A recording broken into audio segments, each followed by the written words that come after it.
the kitchen of intrigue, Curt Jackson and Chris Callow are cooking up a batch of mystery soup.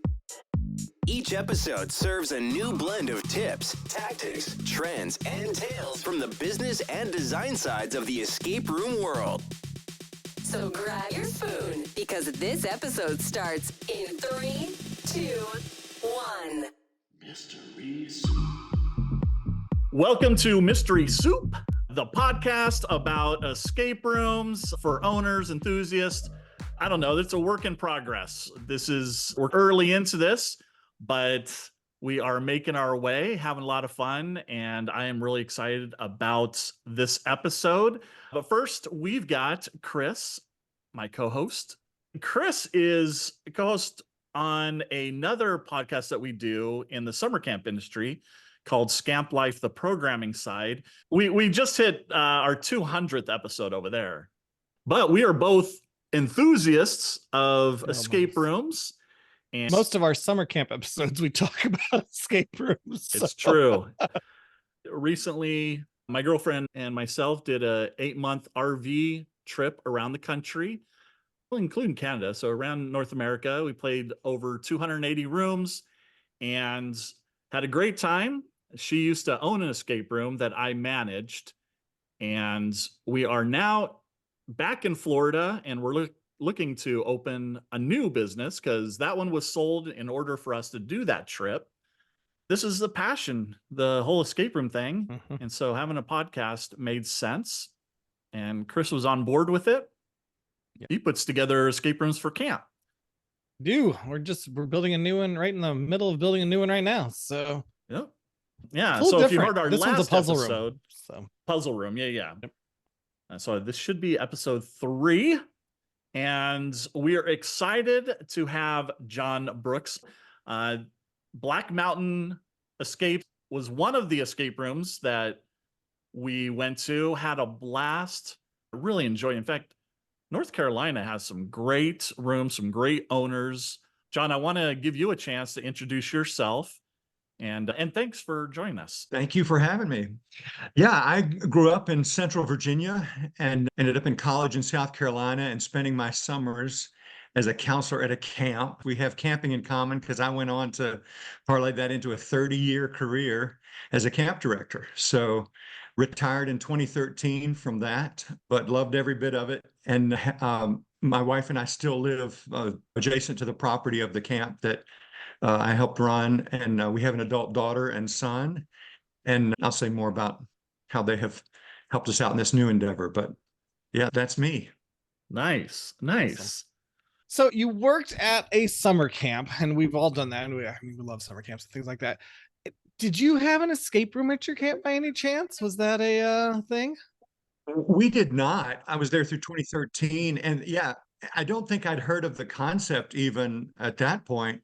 A few years later, as I began to hear the concept, but like others, didn't really have an idea of what it was. The camp you worked at, do they have one now by any chance?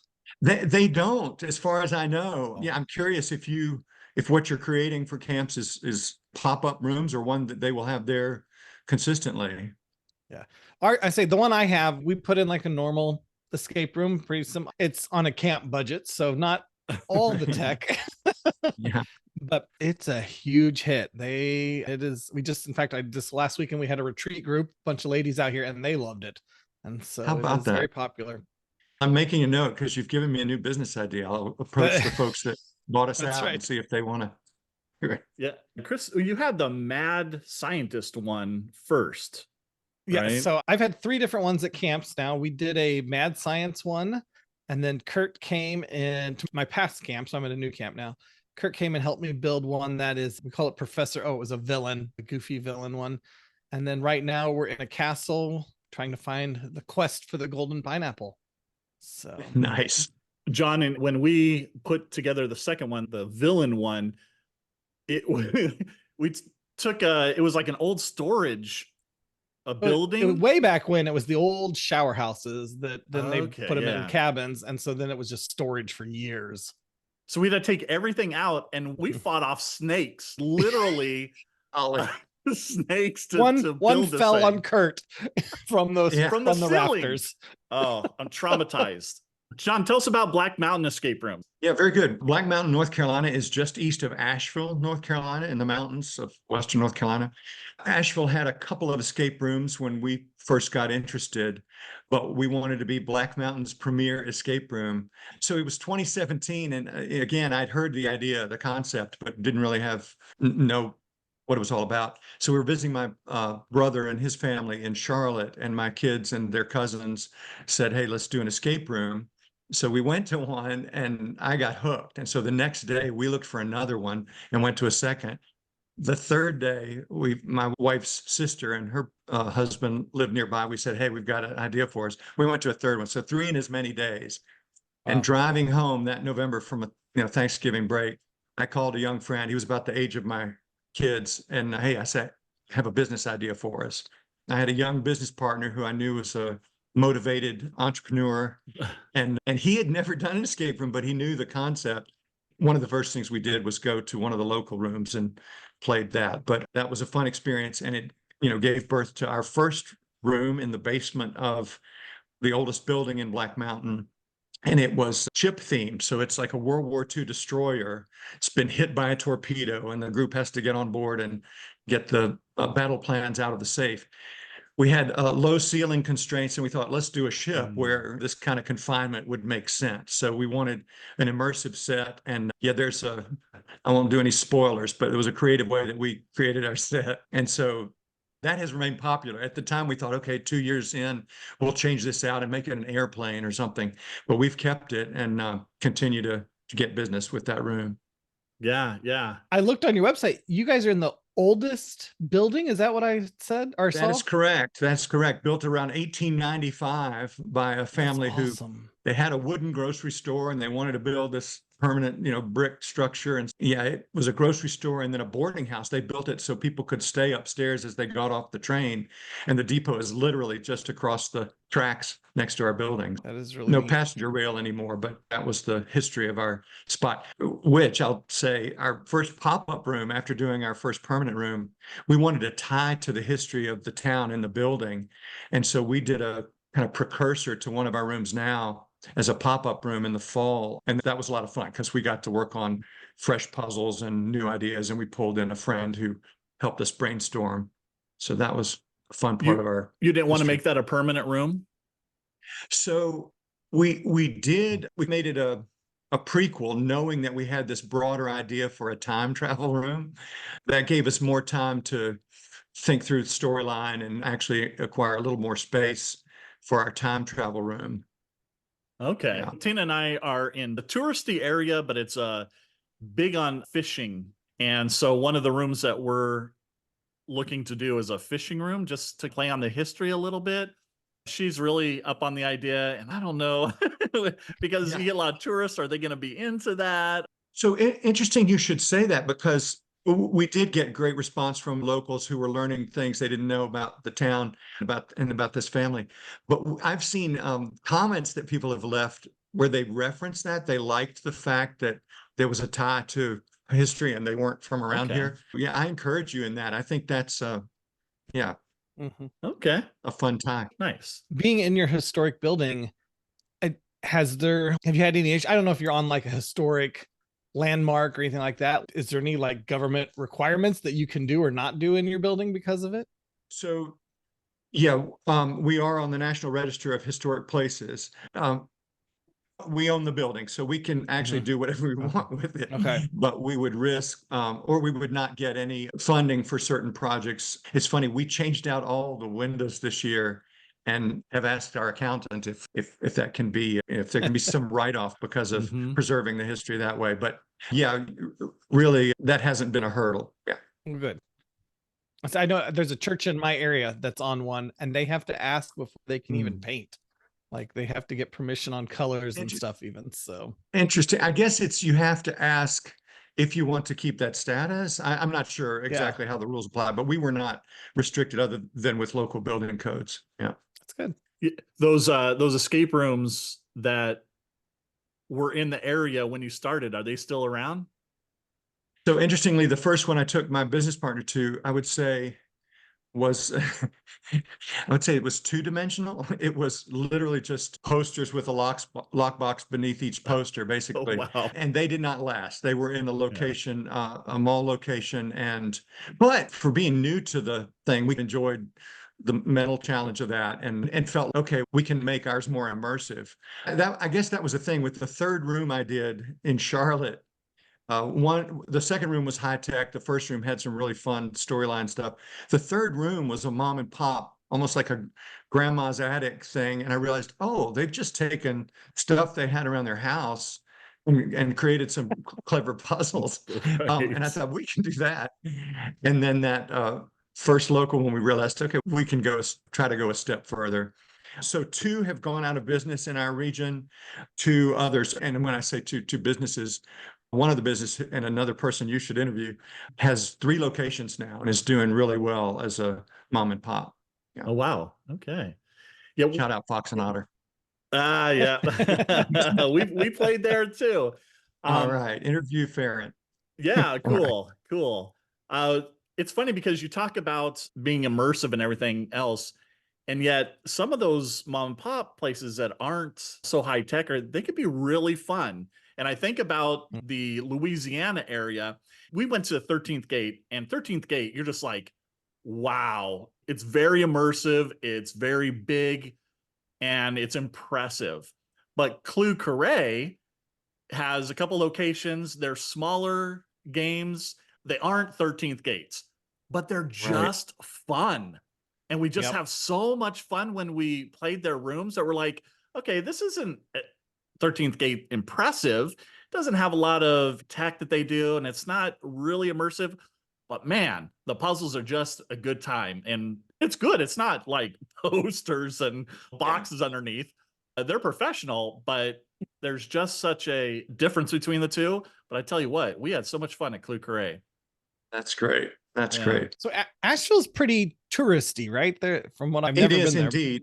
It is. And I feel like we caught Black Mountain at the right time because there are a number of retreat centers in the area for various groups and denominations. And so we're one of the only things that comes up for things to do around me in this area.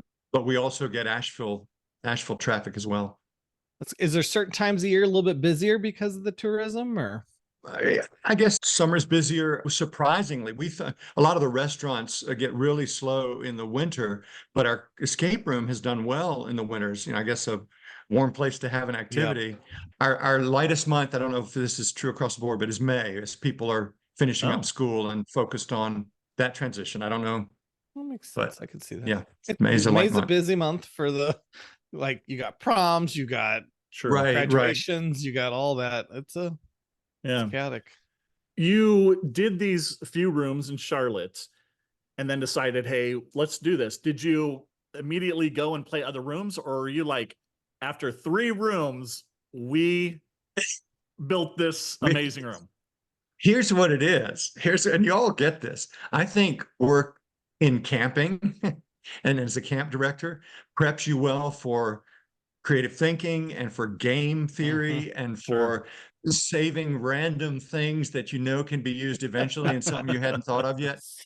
And I still had a lot of that. My wife had me get it out of the house, and I used the basement of the space that's now the escape room to store some of that. So as we were coming up with puzzles, we were looking, some of them were based on things we just had and thought, hey, this can be a cool widget or whatever.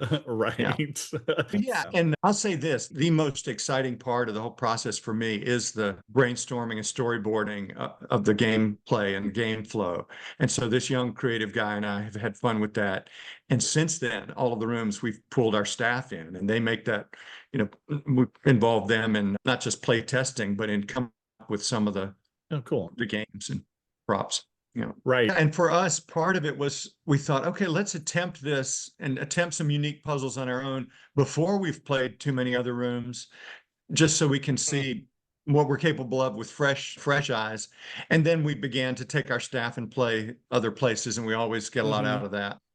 Yeah, for sure. I am very zero apology. I am a stealer of ideas. And so that is I would totally be like, oh, I'm taking that. That's a great idea. Write that down, Carrie, my wife.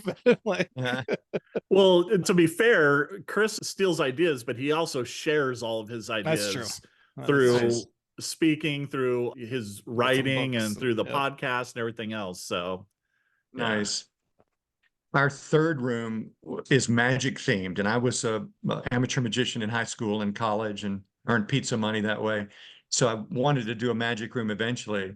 And so we were 3/4 into it and thought, oh my goodness, I need to make sure we haven't, come up with ideas that are already out there, because we actually took our staff to play a few magic themed rooms. And I will say one idea was so impressive that we borrowed it and shifted a little bit, but Nice. I've done that. It's all good. So, Vanishing Act was your third room? so we did 2 pop-ups after the USS McCoy room, Right. the fall one, and we did a Christmas themed room based on Christmas Carol called Scrooge. So it was the counting house of Scrooge and Cratchit, and you were trying to find an antidote for us Tiny Tim's ailment. Anyway, yeah, 2 pop-ups, but now our third permanent room. Yeah. Gotcha. So, John, what were the difficulties in starting an escape room business? So we weren't sure what kind of budget to set up for this, and our space flooded. We're in the basement. Our space flooded, I think, twice during build out, which was very frustrating and sad. We thought maybe this location isn't going to work, but it forced us to get all our electronics above the floodplain and design in a way that we've weathered a couple more floodings. This problem is, we're trying to correct it. But anyway, so that was a challenge, but we took our time, not feeling a rush to get going. Oh, with one exception. Okay, so it was very important to me that we be the premier escape room for our little town. One day I saw a painted van from an escape room. I don't think it was a franchise, but they were a coastal escape room I'd heard of, and they were parked up on a street in town. I thought, oh my goodness, in front of a building that was for sale. I thought, oh my goodness, we're going to have competition. So we quickly promoted an event in town as Black Mountain Escape, to get our name out there and to have a kind of a foothold as a company in the community. Later, I learned it was just somebody visiting family. That's funny. So they weren't competition. But yeah, I think part of what's been good for us is growing organically. So we knew we were going to start slow. We're going to use some items we have and use the knowledge that we have about basic electronics or mechanics, and build our first room and then learn from that. And yeah, initially we were running all the rooms ourselves. And then the next challenge, as you all know, becomes staffing this thing so that we're not having to run every room. Oh, and we had the COVID challenge. We were a year in when COVID hit, and yeah, shut down for a while. And a lot of businesses in our town didn't make it through that, but we held on and made it through, and that allowed us actually to build out our second room. I will say that when you go in was amazing, just getting to the room. I don't know how you came up with that or how you rigged it, but just that lobby experience was amazing. Thank you. I appreciate that, because it is such a small lobby that we wanted to give it some punch in a couple of ways. And yeah, folks that visit will discover that. I've never been, so I can't spoil anything.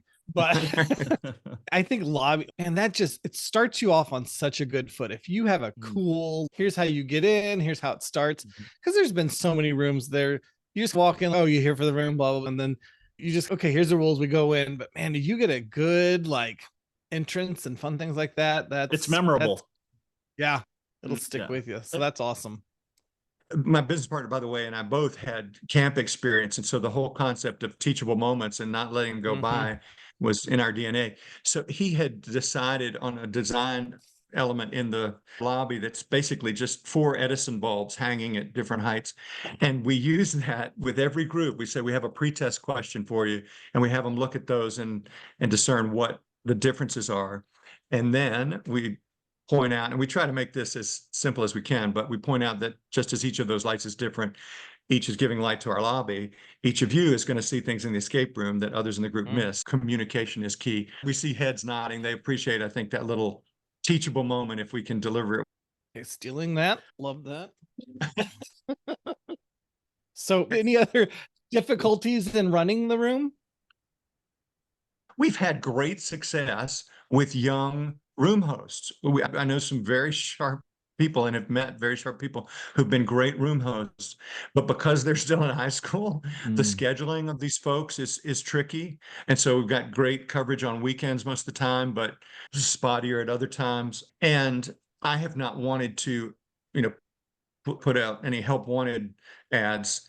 I want to organically meet the people that we would like to hire. And that's by the grace of God, we've been able to do that. But I guess if anything, I would want to have a couple more consistent folks who could take a room most any time. Yeah. Did you get staff from the camp at all?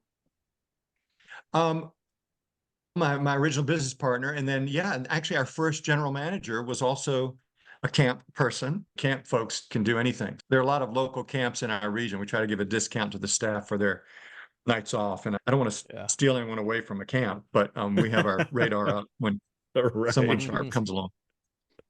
That's awesome. I don't know if you have any live actors in your room or not, but I know that Curt and I have talked about that before. I'm like, oh, camp people are so good at that because they're used to doing the skits and the silliness. Yeah.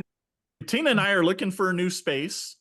Is there anything you'd be like, keep your eye out for this, or you shouldn't? Here's a tip or trick. Yeah, I guess it would be access. Build your set in such a way that areas where you need wire repair or other, but you could really get creative. We have behind the scene alleys for actually most all of our rooms where we can get to things, for good. repair and special effects. Yeah, that's something I hadn't thought about. That's good. Our one at camp, anytime a wire goes out, I have to crawl over something, underneath something, through a right. way to And do yeah, it. we even do have creative panels in the space that people don't access, but having that behind literally we call it backstage area is helpful. Yeah. Do you guys have live actors in yours? What we chose to do is, and this is kind of part of our secret sauce, but we wanted to have each of our rooms have an initial element of interaction with a person in character. So to start the immersion for any of our rooms, even if you've reacted with the off the street room host, that person becomes a character as the room begins. And we didn't want to make that too intrusive. So it's fairly light for two of our rooms. When we did the magic room, we wanted a way to have a little more magic with a human happen. And so Curt knows there's some shenanigans where the magician actor comes in and because you've accidentally summoned them. So our current general manager, who's wonderful, can play that role. I can play that role. And one 17-year-old, he was 16 when he learned the role, can play it. He had some magic experience and theater experience, but we can't have all of our room hosts that we hire play that specific role. So that is a limitation when you're thinking of live actors. Our other roles could be played by male or female, and that's worked out nicely. Yeah, and I will say with Vanishing Act, it's a great room on its own, but it's really the acting part that makes that game so memorable and so fun. Good deal. I appreciate that, Curt. And I appreciated your comments on Morty. That was very encouraging. Yeah. Curt and I were just talking about actors. I remember the ones I've been to that had a live actor, like they stick in you. And so do you think you'll keep that going as you create rooms, keeping live actors? I really do. I really do think that we want to make that part of our shtick, that and being as immersive as possible.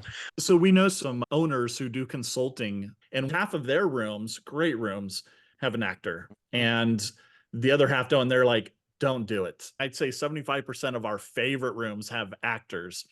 Yeah, they're like, listen, for the limitations you say, not everybody can do it. And if you get a team in there and you've got a GM that doesn't really pull it off, that could ruin their whole experience. So we're still debating on whether we want to have an acting element in our games or not. So. Yeah. And I would say, and I guess this is from the camping background too, part of my motivation there was I want to let these folks grow some skills they may not have yet. And if we hire someone, we see in them potential for coaching, and we see that the very small introductory acting role, if we can coach them well, they both grow, and it's good for customers' experience. Yeah. So talking about your staff, we kind of talked about, that you organically want to find them. Do you have a training system? We've created a manual for each of our rooms. And so we brought on 2 new young staff and specifically trained them for a room that we needed more coverage for. It was booking more. And then they are now learning the second room, but have a different manual. And we found that we've got a new, golly, back to camping and the whole orientation thing. We've got a new training manual for each of the rooms, and find that shadowing an experienced person is the best way for them to learn that, and then referencing their manual.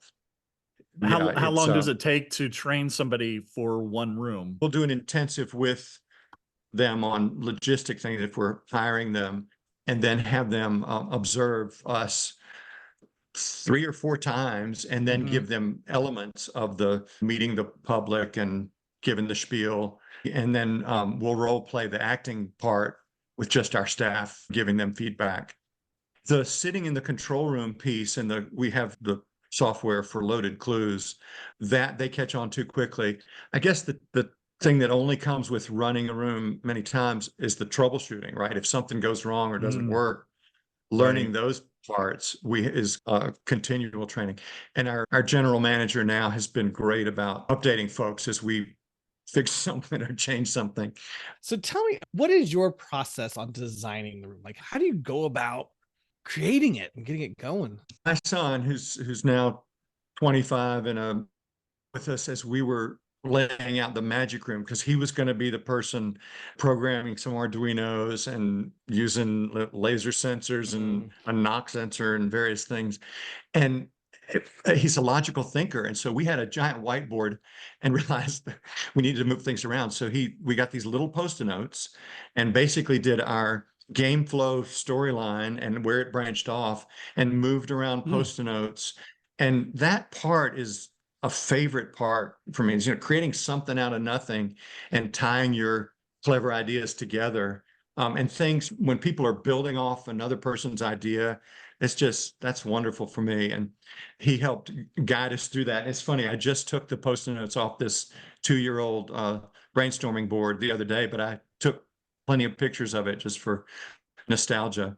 So that's what we will use for our 4th room. We will get our game flow with a whiteboard and Post-it notes. And I have liked the fact that our puzzle ideas are standalone, independent, and then we figure out where they fit best in the flow and in the logic of, we wanted our rooms to make sense. For instance, on the ship, we wanted it to be like you've literally entered a ship where 3 crew members were living in this space. And so you're getting in their lockers and finding logical things they would have had to remember codes by. So what about set design? Now, how do you determine like what your set's going to look like, and who does the build out and the decorating? Is that all you?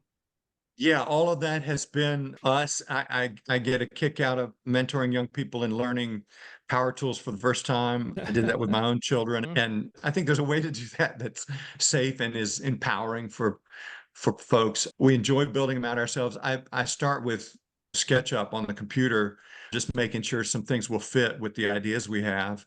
The ship room especially, it was tight quarters, and we had to make sure that certain things logically made sense. And so you start with that, and then I like to cull a lot of old materials from torn down things too. So I'm not too proud to not dumpster raid. So with SketchUp, did you teach yourself how to use that? And do you use the free version or do you pay for it? So I used the free version. It gave me everything I needed for both a kitchen remodel and for the escape room. Yeah, I don't think I've needed any. Well, I've bought a few elements that you can buy and fit in to make sure you've got the size of your toilet, that kind of thing. It's definitely a wonderful tool to have. Yeah.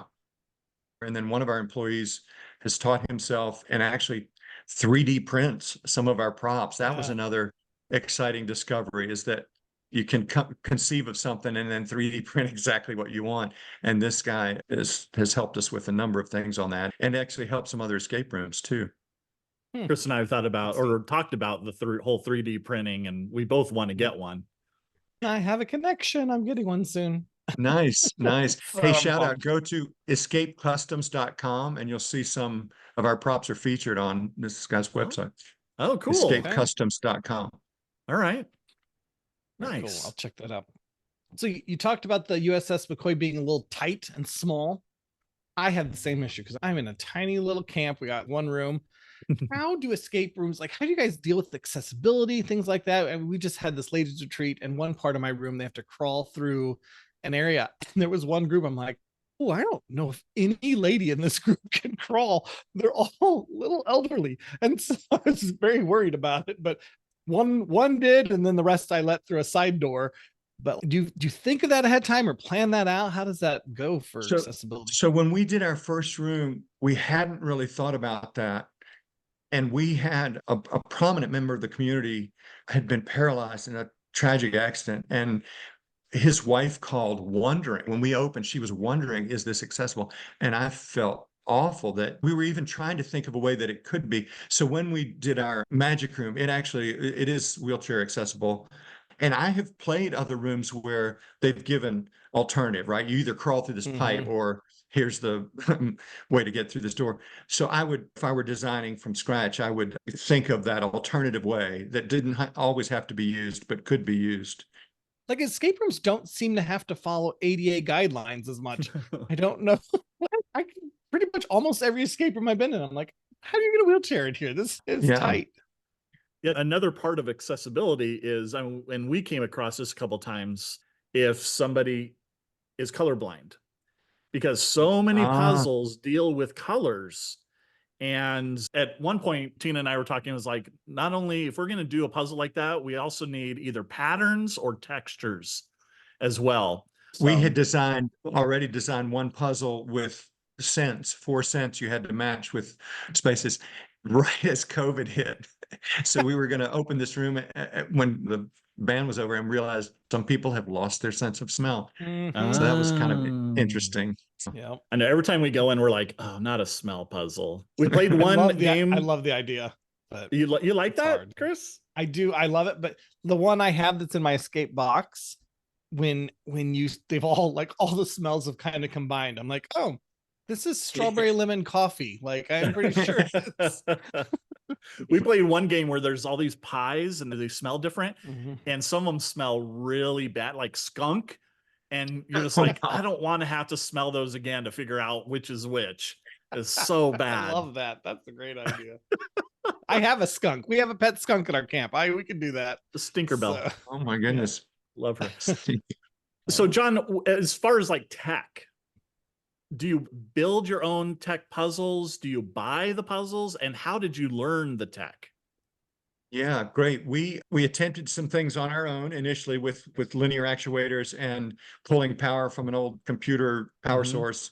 Then went to an Arduino seminar at an escape room owner, small North Carolina group, and learned some things there enough to add our first Arduino, which gave us an idea for some other things we could do, which we incorporated into our second room, and relied heavily on Alistair. Are you familiar with British YouTube guy? Oh, we've learned so much from him, and I'm a patron of his because of how helpful those ideas were to our second room. And then both from things we learned from him and my son's tech background, we went a step further with the magic room. Nice. So Curt keeps telling me the Carolinas have this whole owners group. That's really good. Tell me more about that. Like, how does it work? Is somebody in charge of that, or what's that look like? Yeah, so I think they've traded off leadership. Yeah, North Carolina, South Carolina, early on as we were getting started was a key time for them, and we would meet, if not quarterly, I don't know, I don't think it was monthly, but at a different folks' escape room, play the rooms, and then have a meeting. My business partner and I were more involved initially. When COVID hit, my business partner needed a side hustle, and so turned some attention to that. And frankly, I haven't kept up as others do with that group, but it's still a marvelous group. And so I still connect with some of those people, but haven't connected in a while. But we learned a lot from them too, related to marketing and other things. When we went to Southern California, amazing community. Like Southern California has amazing community of owners, but also amazing community of enthusiasts. You'd go into an escape room and you would see a board of all the other places, their rack cards and everything else. Yeah. And they really promoted each other, especially the good ones. And the only other place that I felt like the owners had that kind of community was in the Carolinas that I could see. So that was really neat. That's awesome. Yeah. That's nice to have. For sure. Yeah. So let's talk about your upcoming project. What's it all about? Whatever you want to share. Very good. Yet this summer, our hope is to convert an area close by to the fictitious headquarters that controls time travel. So what we've come up with is a parallel room to our current time travel room when you're going back to the past. The time travel room begins with a reference to our cousin Marty, who infiltrated this company that controls time travel, and he brought back two things. So the fourth room will be, your host will be Marty, male or female, it'll be Marty, probably wearing a red or an orange vest and 80s jeans. Anyway, but they will escort you to infiltrate this flux core industries. And what we have is a space that's already divided into about 5 mini offices, very small, but 5 doors that could or couldn't be locked. But in each of those, and a reception area, and it actually has a bathroom. So this could be a 75-minute room or a 90-minute room. Wow. Yeah, I don't know. We're not sure how that would all time out. So we've got to think that through. But the fact that they wouldn't have to leave the room if they wanted to, or leave the space if they wanted to go to the bathroom. Anyway, so that will be what we're brainstorming and beginning on this summer. And interesting. Who knows how long it'll take. Yeah. We talked to a couple of owners who have 2 90-minute rooms and then the rest are 60. They said the 60-minute rooms book more, but because of the higher price, the 90-minute rooms still make more money. How about that? Yeah. That's good to know. And this space allows us to have larger groups. We're limited with our rooms, especially the ship, and how many we want to put in there. And this would, have the potential for more folks at once. I can't remember if you have a minimum number of players. So I think our website says that, and we have people call saying, can 2 play? And basically we have a minimum price. So if 2 are playing, they're actually paying what 4 would pay. The minimum price is if 4 are playing. Do you get pushback on that? We haven't, since we framed it that way. The fact that we need there's a minimum cost to run the room. Yeah. And if 2 of you can either find some friends or 2 of you can play for that minimum cost to run the room. Yeah. And I feel like that's totally fair. Usually it's just my wife and I, when we go out, I would rather pay more than be in a public room with random strangers. So. Yeah. We played a couple of rooms that had a 4-person minimum, but you needed 4 people. There was so much to do that you needed it. And in fact, I can think of one off the top of my head. I think it was a 75-minute room. It was just too much for two people to do. They let us do it. We had to pay for the 4-person, and they let us do it. And we weren't even close to finishing. So we want to go back and do it again. But I wish they would offer maybe a double the time on a weekday so that we can actually play ourselves. Unless we're playing with Chris and his wife, Carrie, then we could get our 4, but it's hard because we're in 2 different places in the country to get together and do that. But I always thought if you had a room like that, if you could just either double the time or something, and we still pay for, I guess, 4, I guess I wouldn't want to pay for 8, but if it's a slow time, we'd love to just work our way through a room like that. So the new room, you would have the same thing, right? 4-person minimum.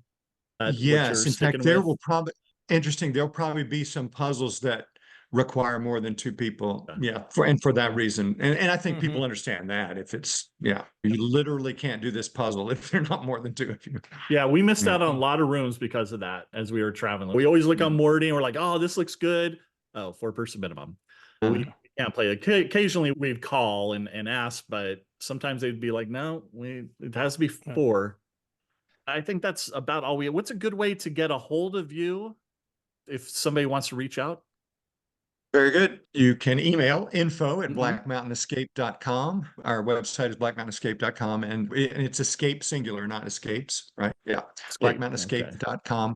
I'm John. I'm a Jon Brooks, and you'll see our number on that website and call anytime.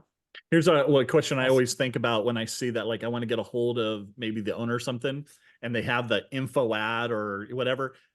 Who's reading that? Does that go to you, or is it your general manager that first sees Oh, it? very good. Yeah, so our general manager initially sees that and alerts me to something personal. And I don't mind email related to the building that we're in. I'm John at thejunction101.com. So THEJUNCTION101.com. Okay. Well, John, it's been great having you on the show. Thank you so much. Yeah. This has been Curt and Chris. Thanks for listening to Mystery Soup Podcast. Until next time, may your clues be clear and your escapes be triumphant. Keep puzzling, my friends. See ya. Mystery Soup.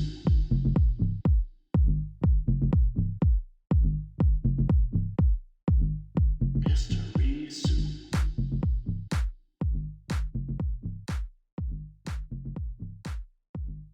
Mystery Soup.